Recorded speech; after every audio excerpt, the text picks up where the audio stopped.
आणि आता महत्त्वाच्या 25 बातम्या आपण पाहूया। आयकर भरणाऱ्यांसाठी यंदाच्या बजेटमध्ये दिलासा नाही। स्लॅबची मर्यादा जैसे थे।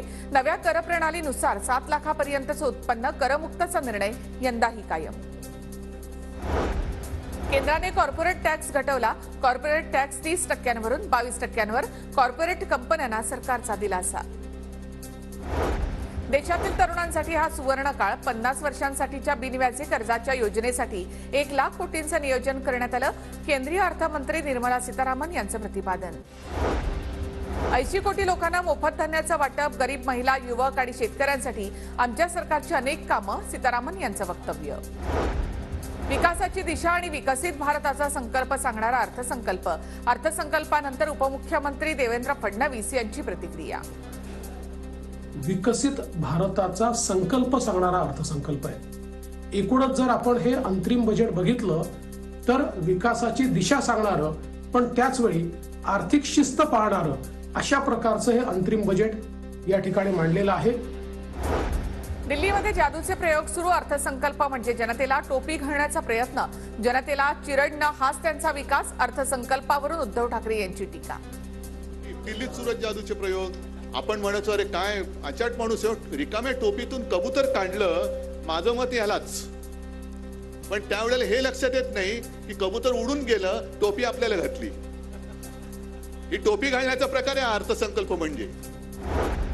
75,000 कोटींचा निधी राज्यांच्या विकासासाठी देणार। राज्यांना बिनव्याजी कर्जही दिलं जाणार। अर्थमंत्र्यांची घोषणा।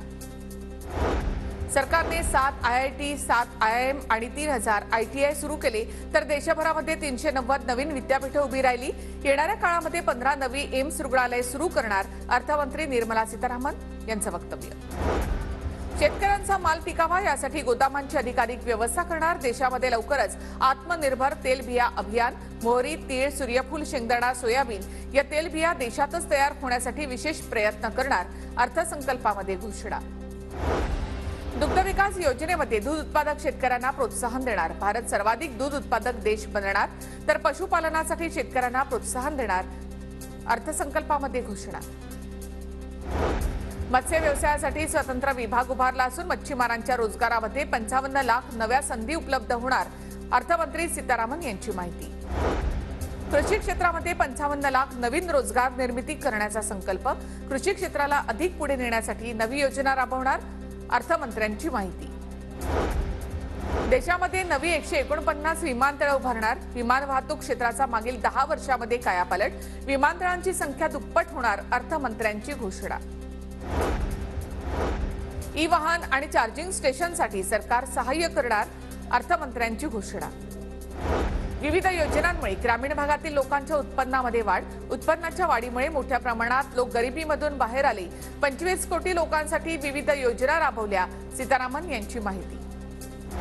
पीएम आवास योजनेमधून अजून 2 कोटी घरं बांधण्याचं सरकारचं लक्ष्य। निर्मला सीतारामन यांची घोषणा।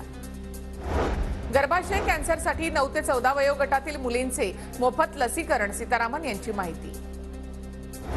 1 कोटी महिला लखपती दीदी बनल्या। आणखी 3 कोटी महिलांना लखपती दीदी बनवणार। निर्मला सीतारामन यांची माहिती। लोकसंख्या नियंत्रणासाठी समितीची स्थापना। अर्थमंत्री निर्मला सीतारामन यांची घोषणा। आणि एक महत्त्वाची